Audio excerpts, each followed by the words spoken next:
Wow, thank you. Thank you for that wonderful introduction, Antoinette.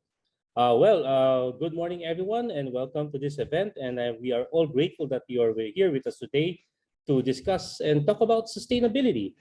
And the information, not just an information, do you know that micro, small, and medium enterprises or MSMEs is the bulk of all businesses here in the Philippines? As a matter of fact, as of 2018, 99.5% of registered businesses in the Philippines are MSMEs. Okay, imagine that. So, however, before we go into talking about sustainability, let's also look into how can MSMEs, given the effort, time, and resources that's needed to be a sustainable organization, how can they be inspired or incentivized to go into a sustainability program or to adopt a sustainability strategy? And that's what we're going to do today. So, what then are the key steps moving forward? So, first, just some instruction in the next few panel discussions. At any point, if you have any questions for our panelists, we invite you to send your questions via our chat or QA section. You find at the right portion of your screens, and later in the live Q&A, we will try our best to accommodate all your inquiries. So to begin our discussion, we shall give the floor to Mr. Jerome Ilagan. Mr. Jerome Ilagan is the Chief Policy Research and Development Division, Climate Change Commission, for his keynote speech. Mr. Ilagan heads the Secretariat of the Climate Change Commission's National Panel of Technical Experts, the advisory body on the science of climate change provided under the Philippine Climate Change Act. He also heads the Secretariat of the Cabinet Cluster on Climate Change Adaptation and Disaster Risk Reduction. He also directs the implementation of the Philippine Nationally Determined Contribution and the development of the Philippine National Adaptation Plan in the context of just transition and transformative climate actions grounded on innovation, inclusion, and sustainability. He also leads the updating of the Philippine National Framework Strategy on Climate Change and the National Climate Change Action Plan. And he directs the implementation of the National Climate Risk Management Framework through the whole of government and society approaches supporting policy and investment planning decisions. Wow. So let us all welcome Mr. Jerome Ilagan. Thank you so much, Ricky. And cheers to our colleagues this morning for joining us in the panel, headed by ASEC Cabochan of the Department of Trade and Industry, Director Nieva Natural of the National Economic and Development Authority, Ma'am Annabelle of the Department of Science and Technology, and some other partners from the non-government organizations, Mabuhay. Just to present in broad stroke what it means for the Philippines to pursue sustainability solutions. The Philippine Climate Change Commission is the central policy advisory government agency on climate change. And we basically perform the role of a steward to ensure that the orchestrated approach is implemented towards bringing to fore climate change solutions, and one of which, and pivotal, is the issue of sustainability. And this event, we are grateful to be part of, simply because there is really a need to explain for deeper appreciation what the Philippine government does in terms of climate-aligned sustainability solutions. And we are fortunate to be sitting in a panel that is composed of government leaders, non-government leaders, to ensure a holistic approach towards this. But for climate action, we want to keynote on the very fact that no less than the President of the Philippines, when he signed the accession to the Paris Agreement, guarantees the following four non-negotiable elements of our climate action under the NDC, and these are sustainable industrial development, poverty eradication, inclusive growth, energy security, social and climate justice, and transformation of socioeconomic sectors. So our NDC is economy-wide in approach, making sure that the interlinkages amongst sectors are established, are seamless in terms of implementing policies, advocacy, even regulatory framework, ensuring that there's really the holistic leadership in pursuit of vertical and horizontal complementation across levels of governance and across sectors. This means to say that sustainability is a concern of all sectors, and strong leadership to make sure that all plans and targets linking to sustainable development goals, this has to be very clear to orchestrate our efforts. But as to the NDC, we are very much appreciative of the multi-stakeholder cooperation in this regard. Just to highlight our NDC, it is actually a combined efforts of solutions, ideas that are put forward by what we call calculating agencies for mitigation sectors such as agriculture, waste industries, transport, and energy. These are essential ingredients in our economic activities, and the way we aspire for global goal contribution to bring down the level of greenhouse gas in the atmosphere is also contributing to adaptation solution, which means to say that the increasing of the adaptive capacities of our vulnerable communities against the shocks of climate change is our anchor strategy under our what we call National Strategic Framework on Climate Change. This is the case of climate justice for the case of the Philippines, simply because we are not a major emitter, but it does not mean that we do not care for the world's fight against global warming. And so our mitigation ambition is set towards avoiding future emissions, and this will be catapulted by around 46 technologies that are called policies and measures under the NDC, which we will try to push for using the means of implementation, technologies, capacities, climate finance within the context of the Paris Agreement. So the Climate Change Commission, with all the partner agencies concerned, will be cascading this in the implementation of the NDC, making sure that we create impacts at the ground level, because the test of really increased adaptive communities would be how do our coastal communities, for example, fare? How are our industries being prepared, say, in the context of, food and lifestyle industries, for example? To cite specific instances, the Department of Agriculture fully supports technological innovations at the production stage, and will be aligned to other implements that will achieve a full cycle service from the farmers to our consumers, for example. So it's a process approach, and it's a development approach. What makes it sustainable is that we care for projections, what supply is needed, what demand is being presented, and we are advised by the latest climate science, notable of which is the IPCC report on impacts, or the Intergovernmental Panel on Climate Change. So the projection for shocks, the projections for warming are guiding our institutions, our leaders, our policymakers, and good that I speak after Deputy Speaker Ligarda espousing on vital points or vital priorities that all of us, whole of society, must consider. So in quite a number of details, I would like to end my part by saying that we are now gearing for the implementation of the NDC, and we are having in mind what we call long-term strategy. Should we aspire for decarbonization towards net zero by 2050? These are the crucial questions. And as government, we wish to have good feedback, all sorts of feedback from our stakeholders. So this webinar, learning session is one of it. Rest assured of our continued support for these measures. Thank you so much.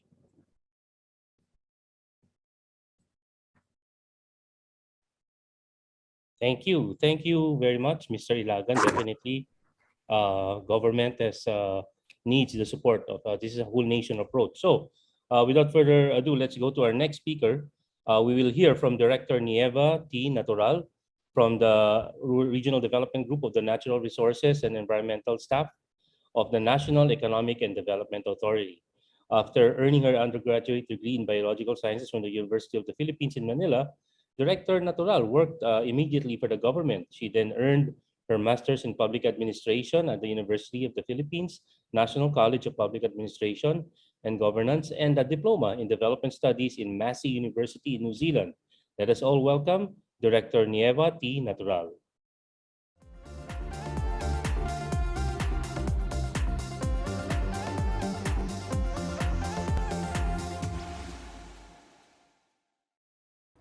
Pleasant morning to all. I'm honored to join you today to share what NEDA is doing in relation to sustainable consumption and production, which is relevant to this session's theme on how the Philippines is addressing sustainability and what it means for businesses. Just before the pandemic, NEDA, with support from the Asian Development Bank, spearheaded the formulation of the Philippine Action Plan for Sustainable Consumption and Production, or PAP for SCP. This plan provides a guiding framework to influence and steer sustainable behavior and practices across sectors and levels of government through programmatic policy reforms and set of actions. The action plan's strategic framework shows the vision to improve living conditions of current and future generations of Filipinos, aligned with the country's long-term vision of a matatag, maginhawa at panatag na buhay para sa lahat. Our goal is to have more Filipino consumers and producers prefer green goods and services to accelerate the shift towards sustainable and climate-smart practices and lifestyles. As you may note in the framework's target outcomes and action nodes, PAP for SCP provides a holistic and integrated approach to guide not only government agencies and local government units in their sustainability programs, but more importantly, the business sector, including the MSMEs, to shift and align their business models to integrate sustainability through their core business operations and value chains, investments, and advocacy efforts. Specific actions in the PAP for SCP, wherein business sector's contribution will be critical, include steering innovation and investments on green technologies and create business models for waste minimization, for example, refilling a substitute to buy and dispose or sachet approach, scaling up eco-labeling and other green certification schemes, conducting life cycle analysis, promote urban mining to recover metals from waste, example from gadgets and appliances, and develop alternative packaging solutions, encouraging companies to green their supply chains and undertake sustainability reporting.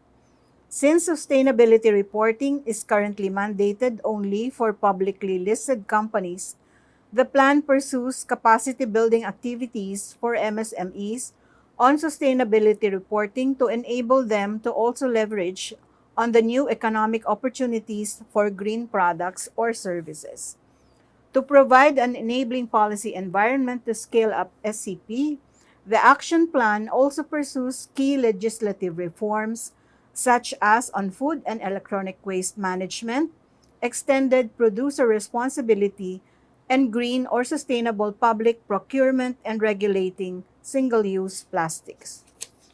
As our way forward, the government will need your support, our partners from the business sector in the following areas: venturing into green and sustainable resource-based industries given the increasing demand for green goods and services, that is, creation of the green market and development of green jobs, encouraging green and sustainable investments and leveraging sustainable finance, for example, issuance of bonds under the ASEAN Green Bonds, Green Budget Lines, to develop and adopt green technologies and systems, including circular economy solutions.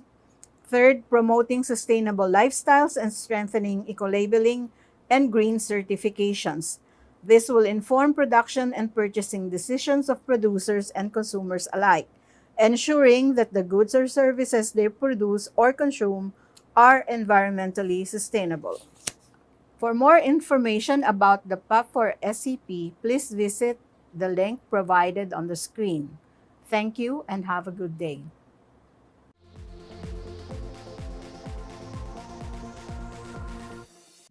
Thank you, Director Natural. definitely consumption will be part of the discussion in sustainability.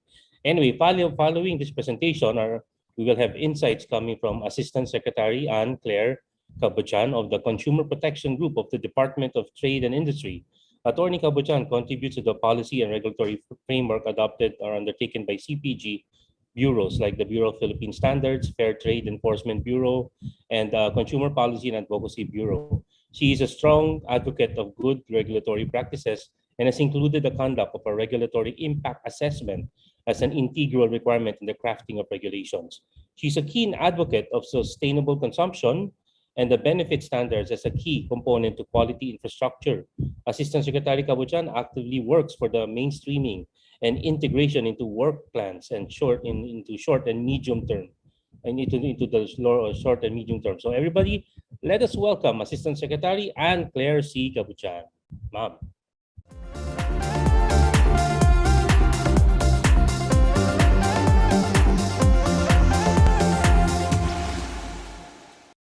Good day. It is my pleasure to be part of this session.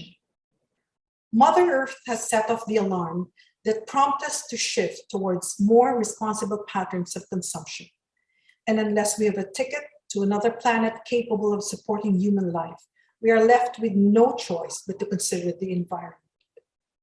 At the national level, the Philippines, as member of the United Nations, is committed to the 2030 Sustainable Development Goals. In fact, all 17 have been incorporated in the administration's Ambisyon Natin 2040. As for us in the Department of Trade and Industry, we understand that sustainability is linked to resilience, hence the Sustainability and Resilience Agenda. In the regional fora, the DTI Consumer Protection Group is focal for the ASEAN Committee on Consumer Protection and lead project proponent in the development of a sustainable consumption toolkit funded by the Japan-ASEAN Integration Fund. The toolkit aims to provide guidance to consumer protection authorities in ASEAN in promoting sustainable consumption by looking at best practices and models of public policies. The modules are designed to increase understanding and awareness and hopefully influence consumer behavior. It is worth mentioning that as a national standards body, the DTI Bureau of Philippine Standards has adopted several international standards that support the sustainability of human activities. These standards are good benchmarks, but we acknowledge the need to partner with more government agencies and key stakeholders to increase their application. CPG also collaborates with the Green Choice Philippines, a voluntary third-party eco-labeling program that follows the guidelines and pertinent standards of the ISO 1400 series. In terms of policy, CPG supported the Single-Use Plastic Regulation Bill and is getting ready to develop standards on compostable plastics. It represents DTI in the National Solid Waste Management Commission Executive Committee and NBank.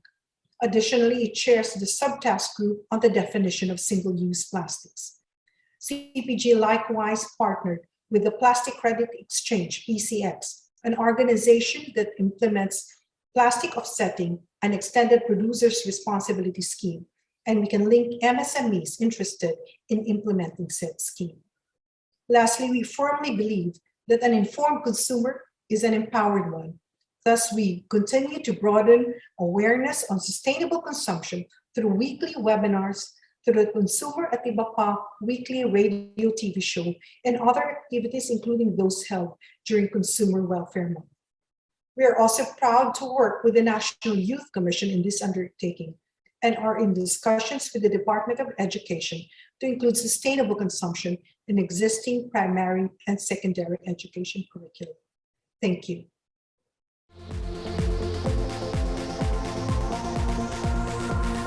Very much. Thank you very much, Assistant Secretary Cabochan. Definitely an informed consumers, an empowered one. Now, next, let us hear from Dr. Annabelle B. Briones, the Director of Industrial Technology Development Institute of the Department of Science and Technology.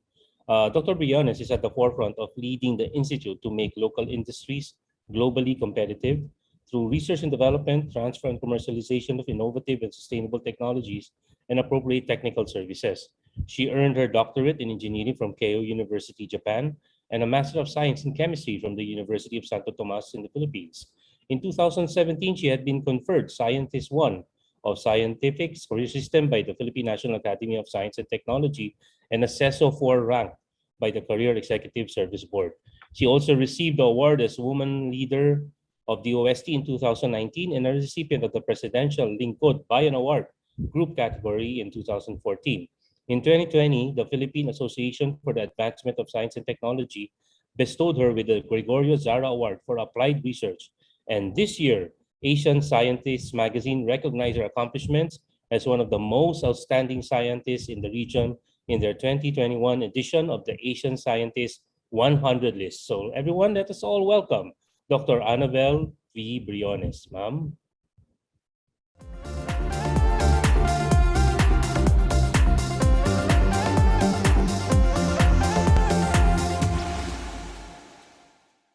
Good morning. I am Dr. Annabelle Briones, the Director of DOST ITDI. Thank you for inviting me to discuss the DOST's programs and services for assisting local MSMEs in becoming sustainable. One of the things we can boast of at DOST is that we have diverse expertise. In the Bikutan compound, we have the Food and Nutrition Research Institutes specializing in nutrition surveys and food product development. We also have the Philippine Textile Research Institute specializing in fabrics, textile, and garments. Then we have my organization, the Industrial Technology Development Institute, which has expertise in food products, packaging technology, environment and biotechnology, chemicals, and energy. The DOST network spans outside of the Bikutan compound, and some institutions specialize in forest products and agriculture. At all DOST research institutions, including DOST ITDI, we implement product development projects every year that results in technologies that Filipinos businesses can adopt. On our screen are just a few food and lifestyle products that can be adopted through the technology transfer program. If there are product ideas that you want to try out, our experts can also be tapped for contract research. We are also expanding our services for MSMEs in the consumer product sector. Our most recent launch is the opening of the Simulation Packaging and Testing Laboratory and the Green Packaging Laboratory.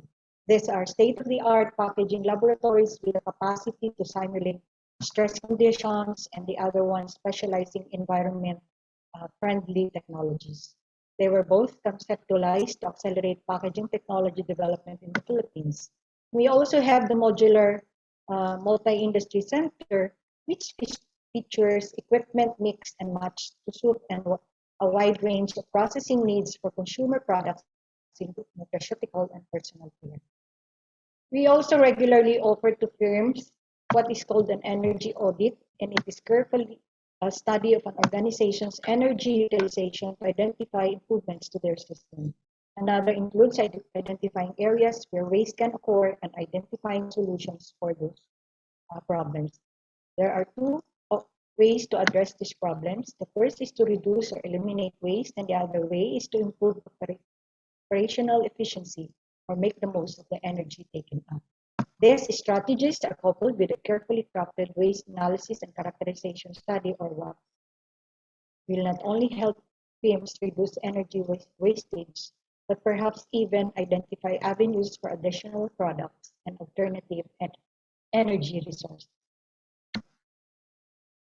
All this brings us to the subject of a greener industry and green jobs. If you have been noticing, local governments over the country have been moving towards greener policies such as ordinances for reduced plastics and smarter solid waste management plan. The consumer trends are now leaning toward environment, safety, and health, leading us to see the industry moving toward environmental sustainability. Soon, most businesses and jobs will be inclined toward environmental sustainability, and DOST can help companies to keep it stride. With that, let me segue into the Small Enterprise Technology Upgrading Program of the DOST. DOST setup is a comprehensive approach to assisting MSMEs in increasing productivity and competitiveness A host of services, including financial assistance, can be explicitly packaged and tweaked for the partner's needs through this program. Thank you for listening.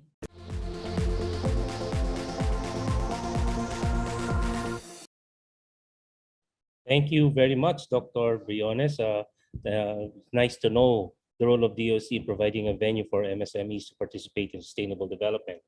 Okay, to wrap up our panel, let us hear from Attorney Aime Rodaje.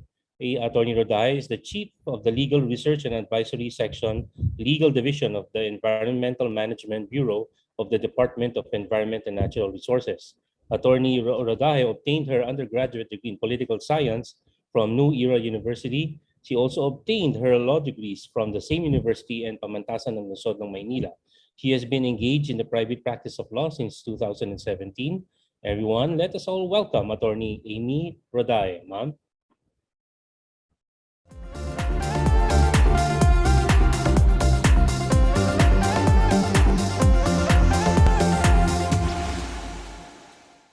The Environmental Management Bureau, or the EMB, under the Department of Environment and Natural Resources, implements and enforces its mandate to address sustainability through improved environmental compliance. Implements 5 major environmental laws, such as Republic Act No. 8749, or the Philippine Clean Air Act of 1999, Republic Act 9275, or the Philippine Clean Water Act of 2004, Republic Act 9003, or the Ecological Solid Waste Management Act of 2000, Republic Act 6969, or the Toxic Substances and Hazardous and Nuclear Waste Control Act of 1990, and Presidential Decree No. 1586, or the Philippine Environmental Impact Statement System. Under the Air Quality Management, the Environmental Management Bureau monitors harmful pollutants to come up with a comprehensive analysis of air quality, especially in Metro Manila and other major urban cities. The EMB also developed new policies, review or revise existing policies regarding air quality management.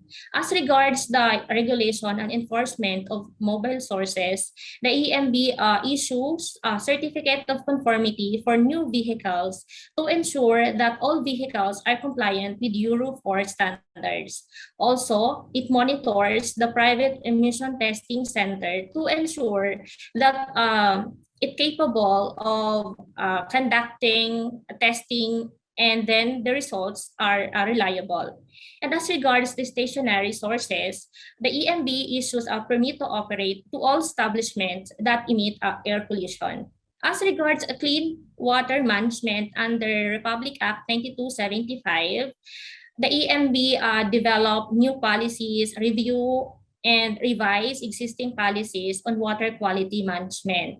It issues wastewater discharge permit through the UPMS, or the online permitting management systems. And also, it rehabilitates the degraded water bodies and recognize the training organization and institution for pollution control officers.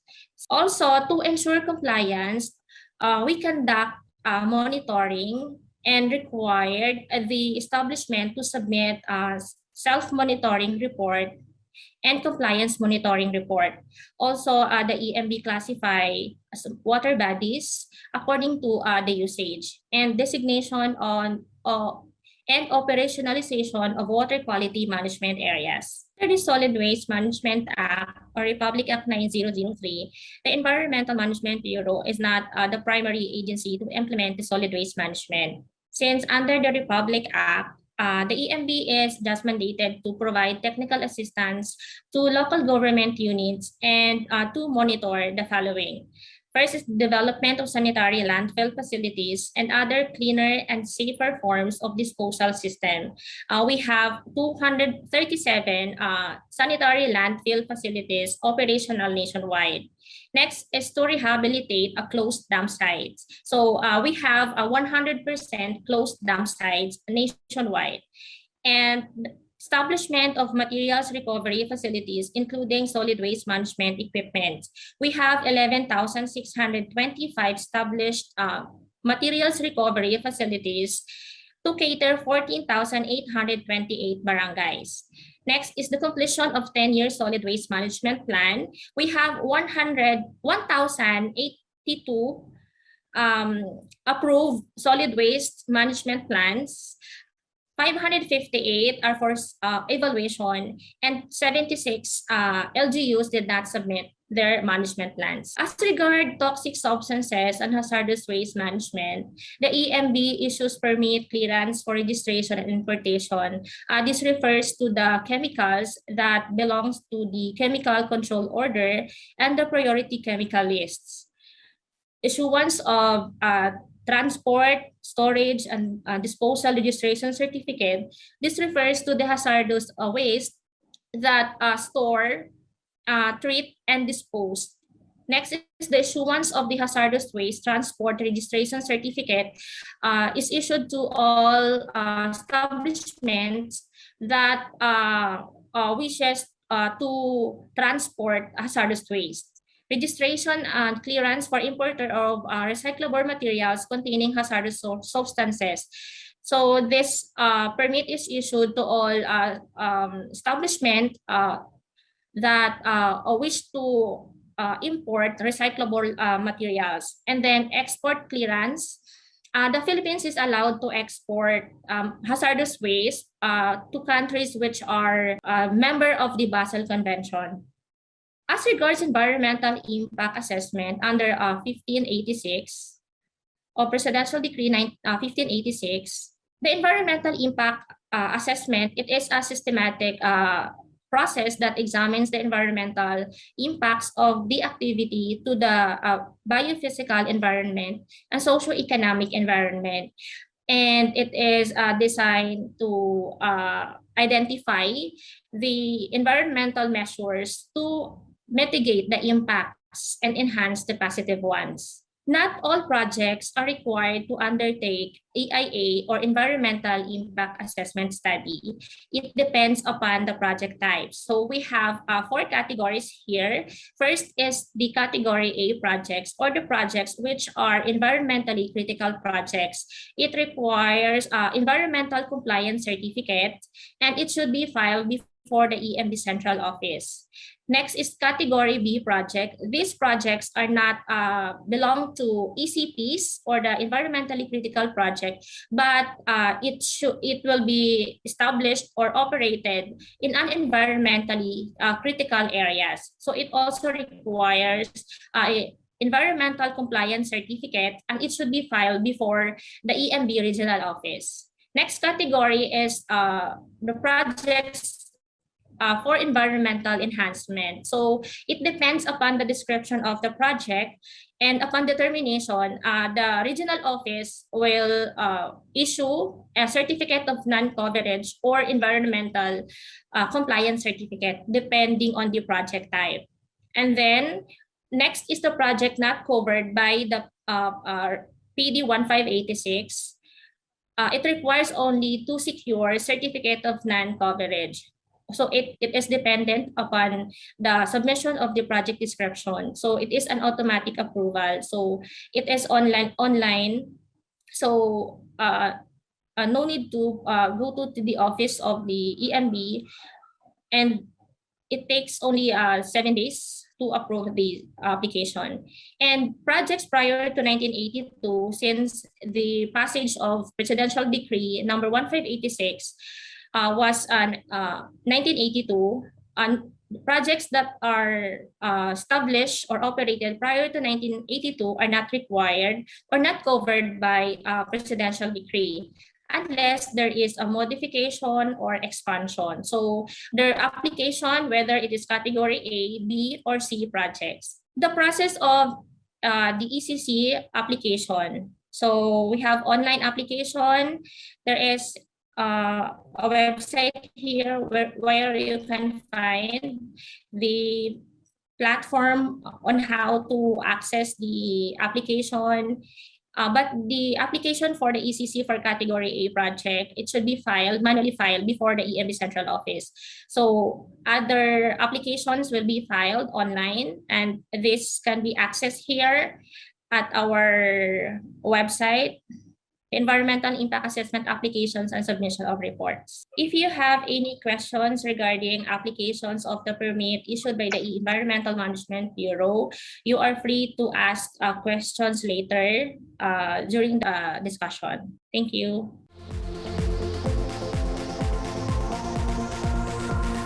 Thank you very much, Attorney Rodaje. Definitely, it seems that we have the proper laws in place and they're being implemented. So now that we have heard the insights of our esteemed panel, let us now go to a few questions about how MSMEs in the Philippines can further integrate sustainability as part of their goals and processes. So probably, again, you can send your questions to the chat portion of in the screen. But probably to start it out, I'd like to ask this question to the panel. First is the private. How do you see the role of the private sector in the government's achievement of nationally set sustainable development goals? How important is the private sector? Anyone can answer. I can probably start. Okay. The private sector plays a very important role. On the part of DTI, we house the national standards body, which is the Bureau of Philippine Standards. And in my presentation, you would have noted that there are a lot of sustainability standards that have been adopted as Philippine national standards. But we have to remember that standards are voluntary. And that is why it is important that the private sector, especially the business sector, various industries, manufacturing concerns, would adopt those standards as part of their processes. So one of the more popular standards, for instance, is the ISO 9001 management standard, which is voluntary. But you know that if you adopt such a standard, that you become more efficient, and you're able to be more predictable about processes, and you are able to save costs. So standards operate that way. It will level up the performance of a particular entity or enterprise. And so the private sector can really help us in mainstreaming these standards. Yeah. Thank you. Yeah, we saw how they can actually participate. No?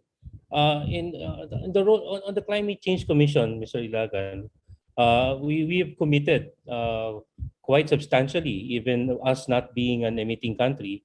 How do you entice the private sector, particularly the MSMEs, because 99.5% of our registered business. So how do you entice them to participate, given that this also takes a certain amount of effort and resources to do so? Thank you so much for that brilliant question, Ricky. Actually, what we do as government is we set enabling policies.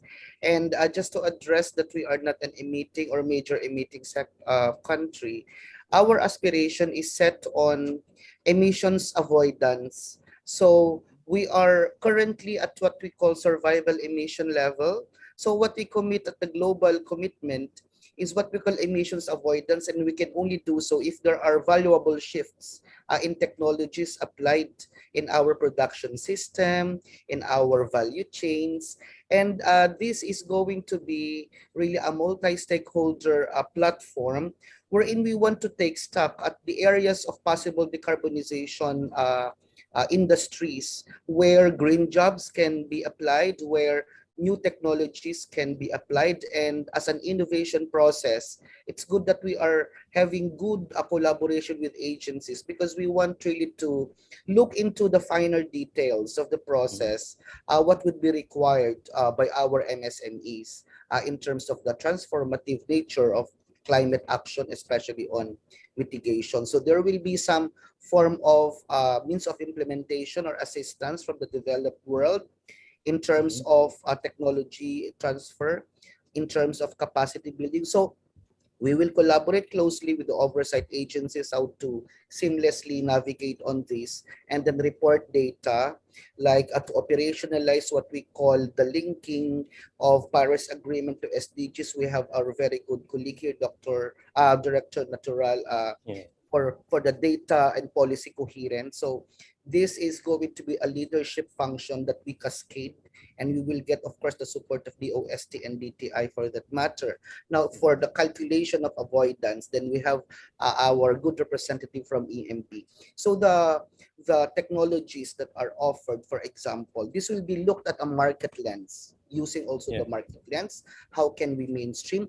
Are they going to be seamlessly applied to the existing standards on sustainability? So this is really a full spectrum of market rethinking and a productivity thinking, so that we remain people-centric at the end of the day, that we see Filipinos really achieving ambition natin 2040 and beyond.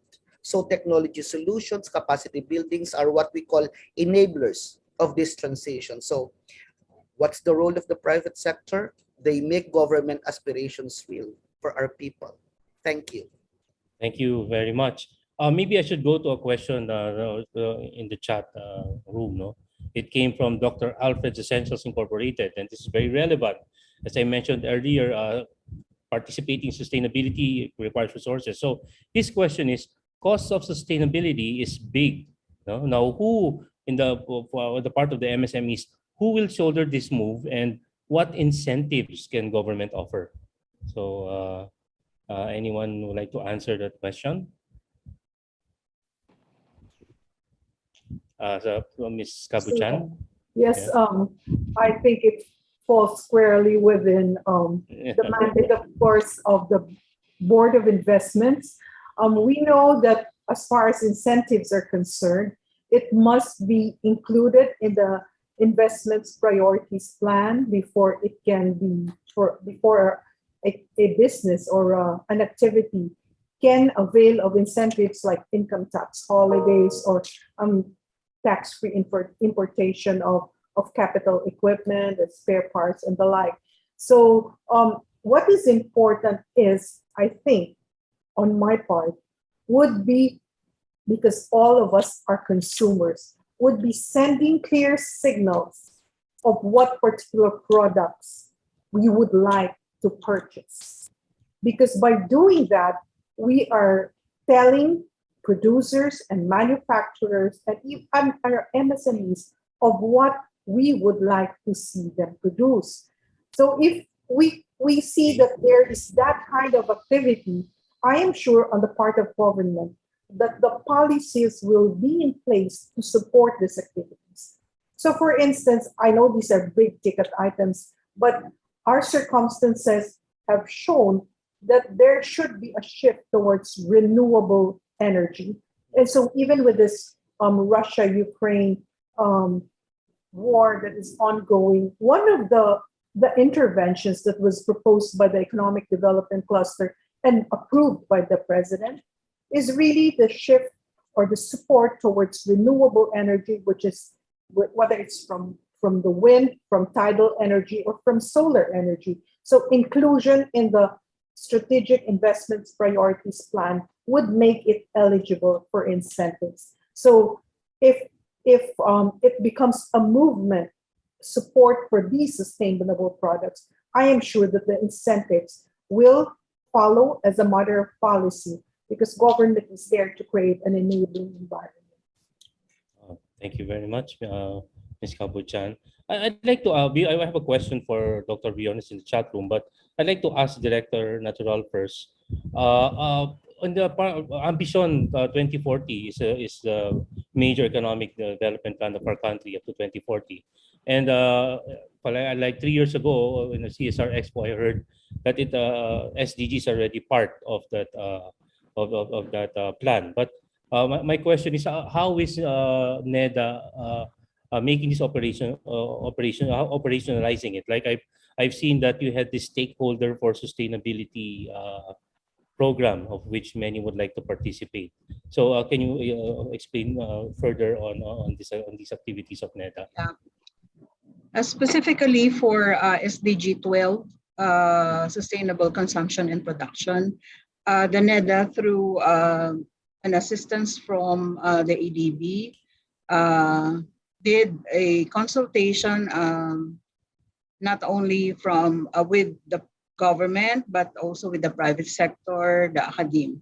So the Philippine Action Plan for Sustainable Consumption and Production lays out the plan for until 2040.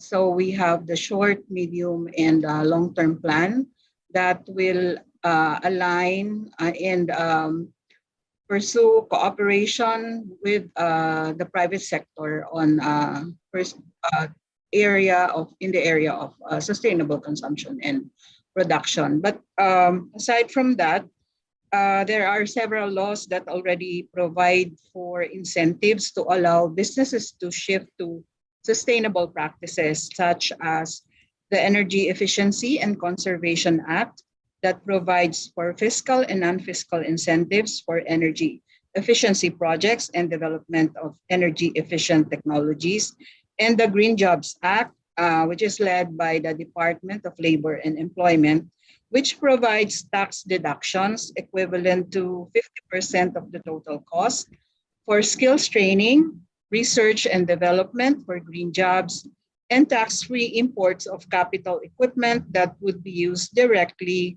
and exclusively to promote green jobs. So I'll stop on that. Okay. Yes, thank you. Okay, thank you very much. That's very clear. Now for Director Briones, there's a question in the chat box, and it goes, is there a facility where we may apply for testing and certifications for biodegradability, compostability, etc.? Now, we are a manufacturer of plant-based bags and would like to get certifications from a Philippine lab. Does DOST have this kind of venue? Thank you very much for that question, Ricky. Actually, last year pa po yan laging tinatanong sa amin, no? And we are proposing for establishing a laboratory at the DOST to cater to the needs of that biodegradability and composting testing for alternative plastics, no? Yeah. And we have already established the Philippine national standards for that, because we were closely working also with the Bureau of Product Standards, come up first ng national standards natin with regards to that biodegradability and composting testing. No, but we are really working on that to come up with a laboratory to start first at DOST and then cascade it to the regions, because we also have our regional testing and services laboratories sa region. And to add to that, meron naman kaming one lab network, which is a network of laboratories from DOST up to private and non-government laboratories. But I think yung test na needs for that biodegradability, may laboratory tayo dito, private, but they send it abroad for the testing. So that's our goal for the government side, to really establish a testing facility for that kind of requirement. And then to add muna lang yung question kanina, the importance of private sector to us, sa DOST. Kasi sila ang aming adapter. What we do sa research and development, sila yung users. So hindi kami mabubuhay. Walang kwenta yung aming R&D kung wala yung private sector. At hindi lang din private sector, any individual, academe. Kasi hindi namin tinatago yung aming mga results ng research, ang mga technologies na develop namin. But kung maaari lahat ay ma-commercialize, yun talaga ang aim namin. So we really need the private partnership. Lahat naman ng ginagawa namin pa, mga testing, analysis, etc. It's really for the private companies, private institutions na maka-comply din sila for the standards and international compliance or requirement, especially sa export. So thank you. Thank you, thank you. Alam nyo, I think that speaking for the private sector, representing a group of network of private sector corporations, they really are hungry, to be certified for what they're doing, because everyone is serious in going to sustainability, and it's better to have certification to make sure that we're following the laws of the land and other policies created by the government. There's another question here. It's for either Mr. Ilagan or Ma'am Cabochan, or both of you. Is there a templated marketing campaign for green accredited companies? Oh, okay. Products that companies can use alongside the accreditation process? If yes, what does it look like and where can we access? So, Sir So Ricky, Ilagan? may I begin? Sure, please. Yeah, thank you. Thank you from Katrina Luna.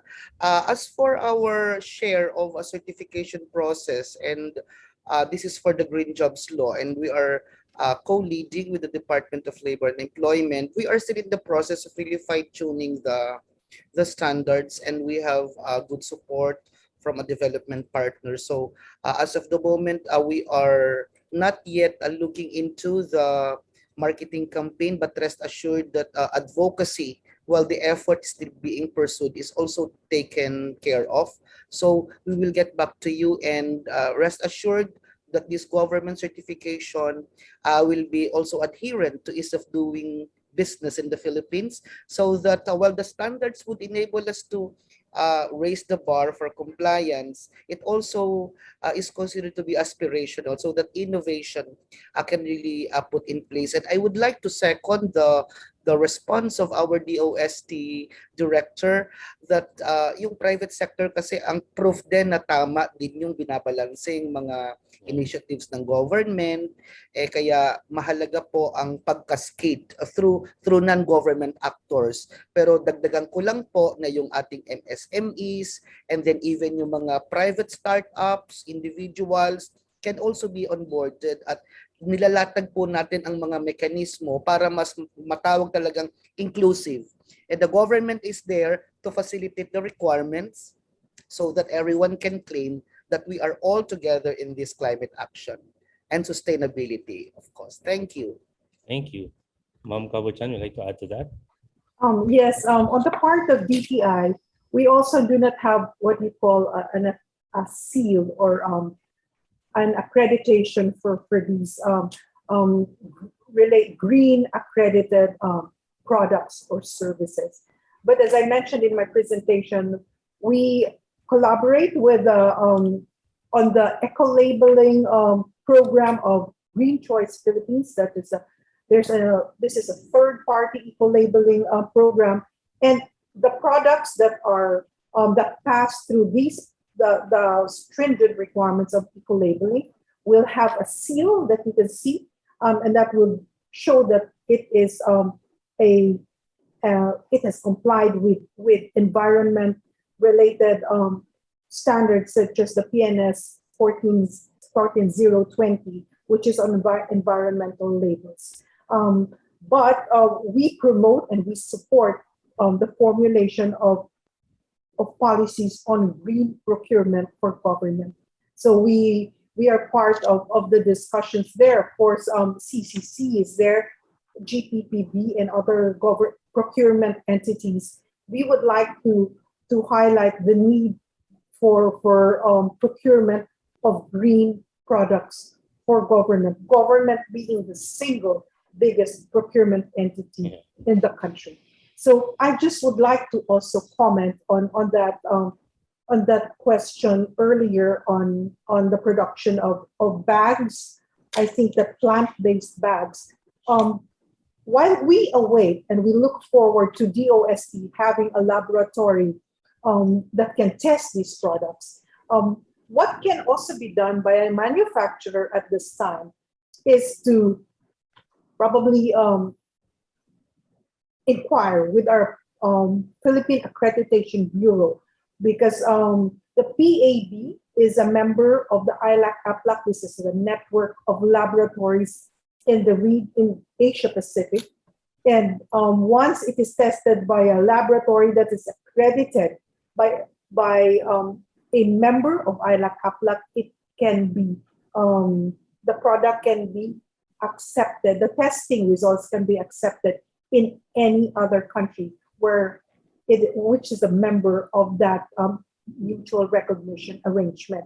So for instance, we do not have that lab yet, and this company would like to export, for instance, to a country in ASEAN. And there is a laboratory in the country of destination, such as Thailand, that is accredited by ILAC HAPLAC. That company can have its bags tested by that accredited laboratory, and Thailand will now be required to accept these products when it is imported into Thailand once it passes all the requirements under the standard. Okay, thank you very much, Cabochan. Is Attorney Aime Rodaje online? I think, Ma'am, there are many questions. I mean, when it comes to emissions and everything related to that's related to sustainability, it's the DENR who is managing all these laws of the land. And so there's a question here: how are you ensuring that these laws are being strictly followed?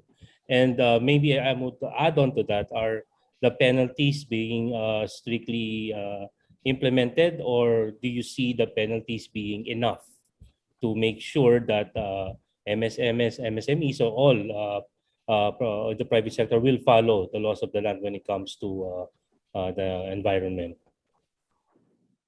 Good morning. We ensure that the laws are implemented as we have regional offices per region. So we have their monitoring team so that they can inspect or investigate whatever violations committed by the establishment or the company. Also for ECP projects, there are establishment of the monitoring team or MMT, which are mandated to investigate or to ensure that the monitoring, that the establishment are compliant with the EMB regulations. Mm-hmm. Okay.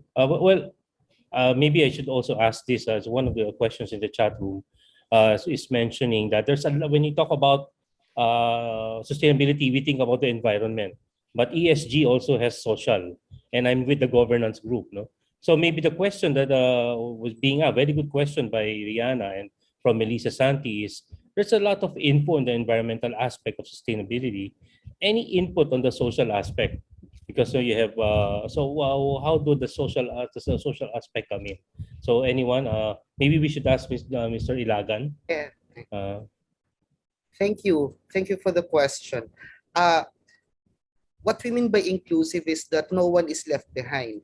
Now, just to demonstrate how this principle is manifested, our NDC encapsulates so much of the compelling mandate to include the vulnerable sectors in the just transition mechanisms under the NDC. So we want to make sure that we can retool our workforce, we can afford them good working conditions consistent with the labor code, and that's why in the framework of green jobs under the law, that's the function of social protection for just transition. It's not just decarbonization through technologies, but making sure that our workers are enjoying what we call health, safe workplaces. And therefore, one of the crucial criterion for green job certification is that adherence to all labor laws. So this is one example, and regard for the informal sector is another. For women, for indigenous peoples, the use of indigenous and endogenous technology. So we want the cultural identity aspect also part of our just transition mechanism. So we invite our colleagues here posing interesting questions to just touch base with us. Please feel free to send in your questions, and rightfully under the auspices of FOI, for example, we can address concerns from our publics that we serve. Thank you. Oh, and that's very good. Thank you very much, Mr. Ilagan. We have some more questions here, like the one specific one coming from Rihanna to Dr. Briones.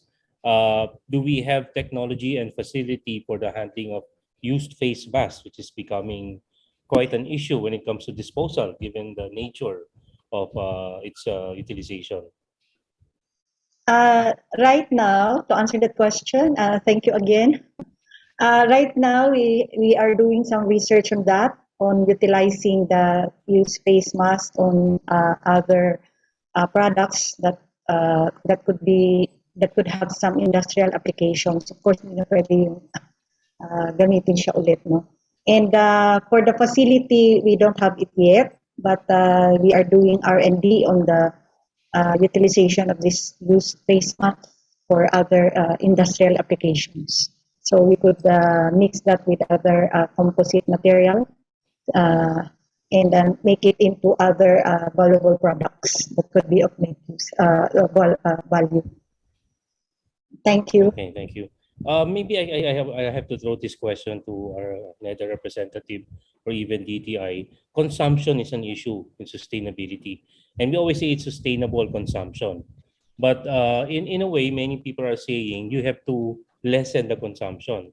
But if you connect that to economics and market, that would be sort of a negative because it means probably you have to lessen sales. Now, if we talk about selling green products, fair trade products are even more expensive than the actual products that you can get in the market. So it also limits those who can participate. So how do you reconcile that? Sustainable consumption, is it lessening consumption? It is going to have an impact to the sale. Doesn't it have an impact to the GDP, for example? So, Director Natural. Okay. One way is through choice editing, meaning encouraging people to buy products that are green or sustainable. But like you said, as of now, when you prefer organic or green products, it's a bit more expensive, right? But yeah, it will take time really to encourage people to choose more green products. But government is doing all it can to encourage people to shift to that. For example, the poor sectors would prefer buying coffee in sachets. But if you look at it in the whole scheme of things, it will be more economical to buy coffee that are packaged in big containers rather than sachet. But since they are daily wage earners, there's no choice but to buy these products in sachet.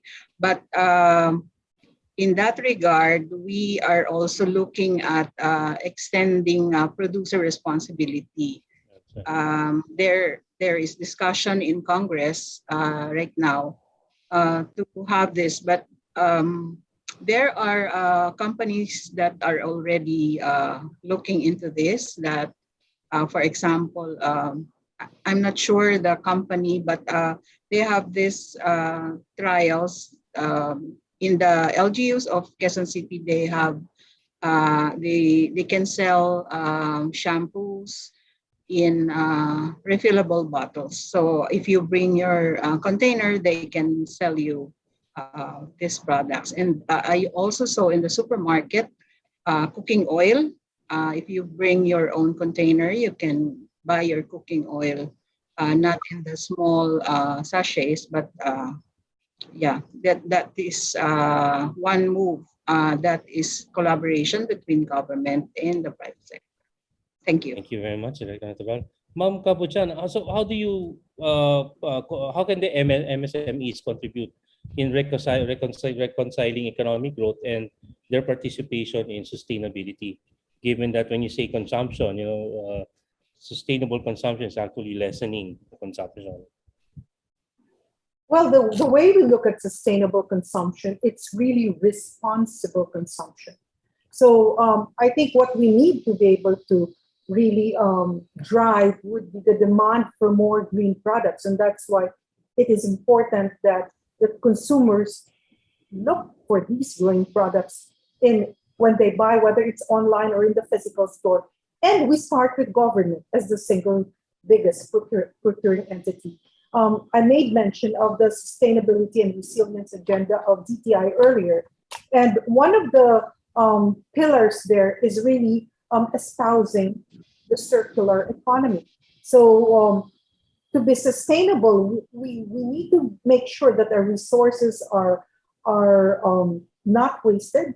What can still be used, they can be upcycled, not merely recycled, to serve a better purpose. And so if that is being done, coupled with other initiatives such as the extended producer's responsibility, we know that businesses, even if they're using all these green processes, will still be able to thrive. If the demand increases, then I'm sure these businesses will start to thrive. If you remember, years ago, all these organic produce, they did not have, they had very little market segment. They had a very small share in the market.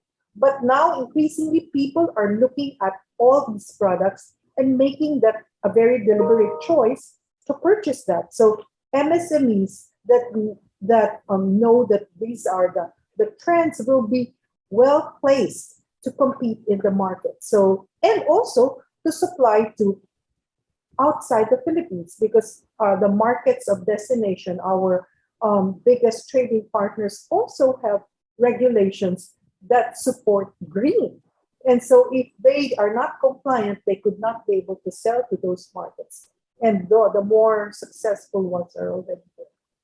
Thank you. Okay, thank you very much, ma'am. I think that also answers some questions from that was thrown to us in the chat room. There's a question here. Maybe I should throw this to Mr. Ilagan. It involves the involvement of civil society.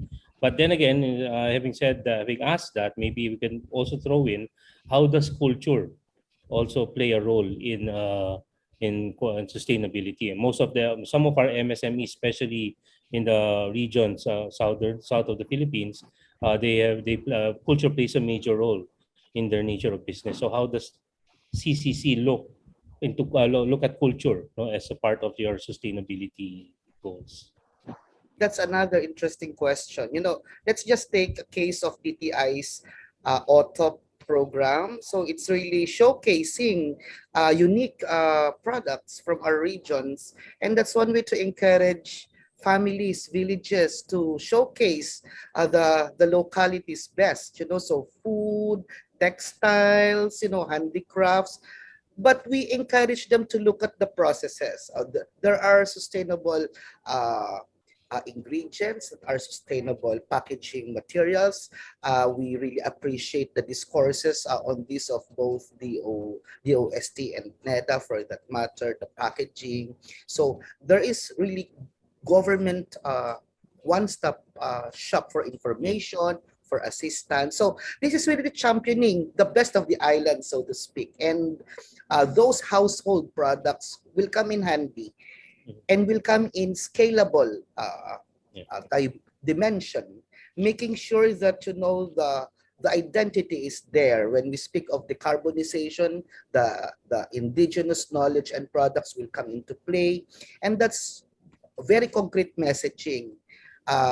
We thrive on innovation, creativity, and sustainability. So that's perhaps a new mixture of reinventing the way we conduct our lives. But that's just maybe at the micro level. But when we look at the market, and that's where the SEC will come in, the banking institutions will come in, technology certification will come in. But the human face must be there to make sure that we breathe life into these technologies, we breathe life into these incentives, perhaps. So that's how we can generate participation. And many of the players in the activities that I've shared are also championed by our civil society organizations. So it's really a full venue of discussions.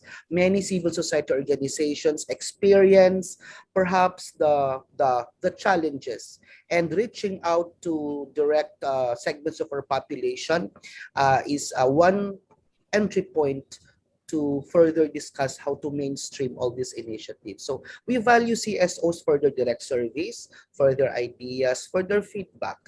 and a good partner in government for advocating necessary ways forward to make all these things happen. But I'm really quite interested with that question of culture.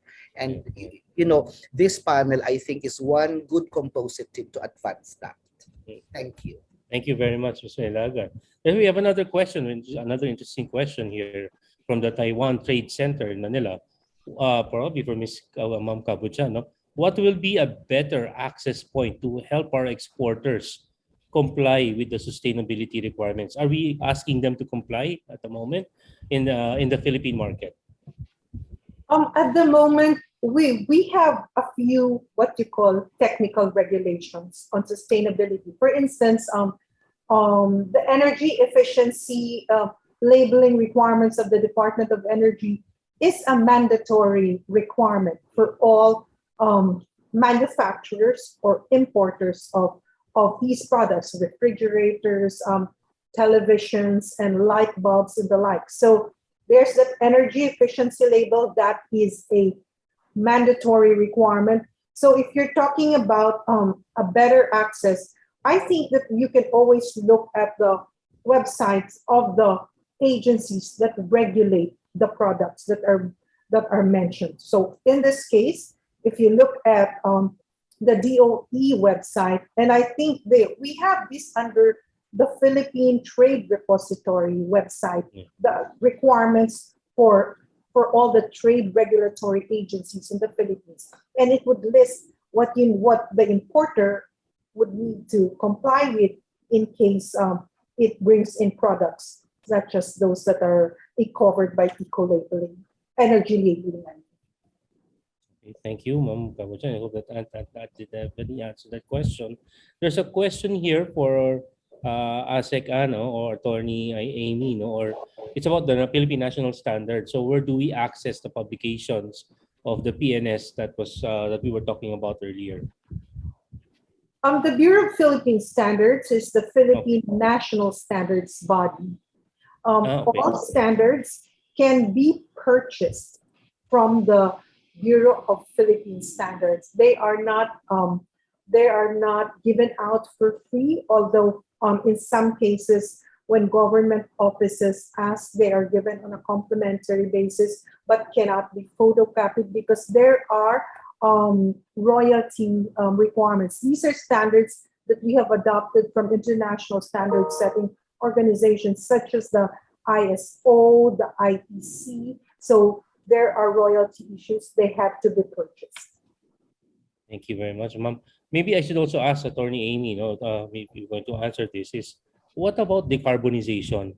What is the DNR doing with regards to setting the standards for carbon stock assessment and mitigation strategies? And definitely a lot of MSMEs are looking into adopting such strategy even as they are starting up their businesses.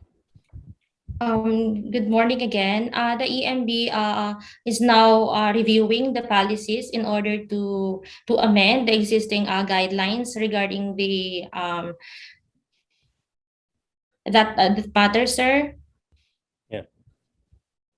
Also, okay, so there's a unit in the DNR whose function really is to look into the process of the process of decarbonization. I mean that's good, no? That's good for at least it's being led by the government. And because I mentioned, the reason I mentioned it is because I think even in the big companies and MSMEs, they're all racing towards doing greenhouse GHG accounting and carbon accounting of their operations. And they would like to, the next level will go into a mitigation strategy. And it's very important that it's nice to know that the DNR is taking the lead on this. Another question, what are your thoughts on incineration, co-processing as an approach to recycling single-use plastics? It was mentioned earlier about single-use plastics. Was it Dr. Briones? I will just give my comments on that because I think incineration is being banned in the Philippines. It is, There's a law on that. And I do not know if there's any move from the DNR to amend, but the law is still in force, but incineration is still banned because of the toxic emissions during burning the process. of the process. And what we are doing at the DOST with the waste to energy, we are using the pyrolyzer. Mhm. For, Oh, yeah, okay. for the plastics and other materials that can be pyrolyzed and turned into fuel that can be used also, and also the ash for other applications. Okay, thank you very much. And see, before I should also ask this because we're still not we can say that we're moving out of the COVID-19 pandemic, but definitely this had an impact to the sustainability targets of the government. So how are we dealing with this disruption? Initially, it was a disruption, now we're getting used to it. But given all our targets, how is COVID-19 playing into the picture? Sir Ricky. Yes, ma'am, sir. Yeah. So Ricky, before I address that particular question, it's important lang to support the statement made by Attorney Aime. In Mhm. fact, in the mainstreaming of the NDC policies and measures, we get to revisit all the regulatory frameworks, including the EIA, for example, how really to Yeah. mainstream, calibrate our existing policy and regulatory regime to usher in that innovation. The same Yeah. is true with our existing policies on innovation. So we want to convey that this is really a serious work, and a part of the initiative really is to cascade that towards consumption and production sustainability. So the market perspective should be there. What are some of the barriers that can allow the proposed innovation under the NDC? So this is a work in progress. Now, on the post-COVID-19, definitely green recovery is a significant component. This is a platform of many lessons learned from goods and service production, dissemination, evaluation, and I trust that our colleagues have specific sectoral perspectives on how we can really survive and thrive amidst these challenges, without which, with climate change around, which is an exacerbator of all our societal challenges if remain unabated. So that's our share, and we are excited to hear additional views from our colleagues. Thanks, Ricky. Thank you very much. We have like around 4 minutes before we end our Q&A. So if you have any more questions, please throw it into the chat room. But maybe I should also ask this is because MSMEs, as I mentioned, it takes resources to participate in a sustainability program.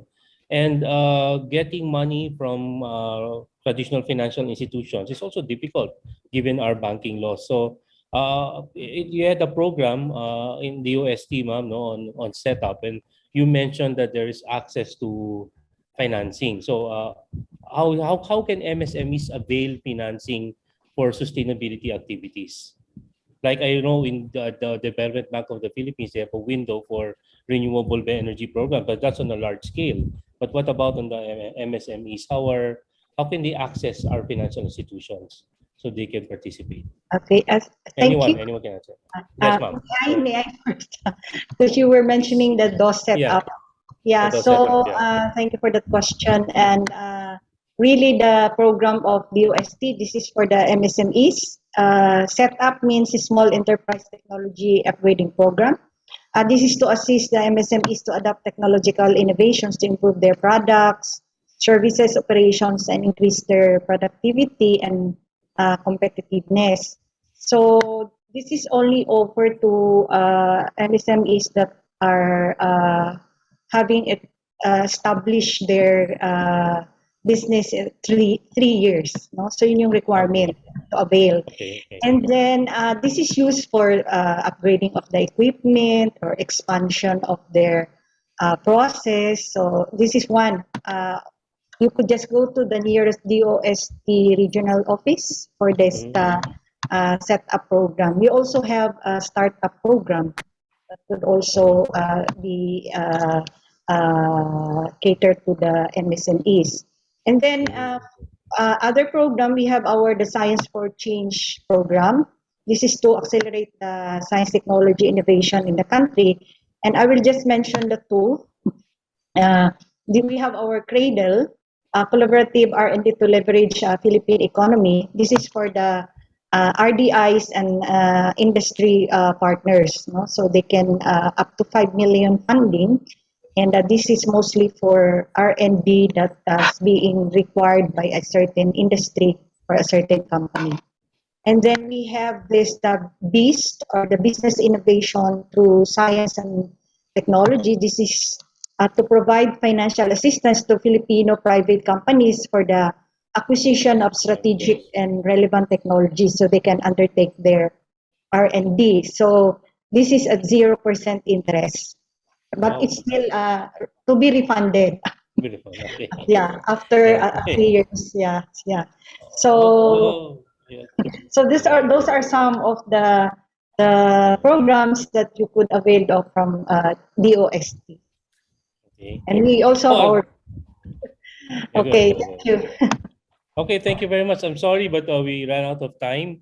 We have many questions. Maybe you can give it and they'll be answered later on by the management of the event. So anyway, thank you so much to our esteemed panel. It was a very interesting and informative discussion where you shared your key strategies and how MSMEs can take part or incorporate sustainability into their operations. Well, we also discussed methods to inspire or incentivize businesses to do so, and what the government's role and direction in ensuring sustainable practices are implemented by the MSMEs and in setting up cross-sectoral and multidisciplinary cooperation and collaboration. So probably we shall be all taking note of this, and as we move forward toward a more sustainable economy and community, this should be a whole nation approach. All businesses, all organizations should be a part of it. So thank you very much.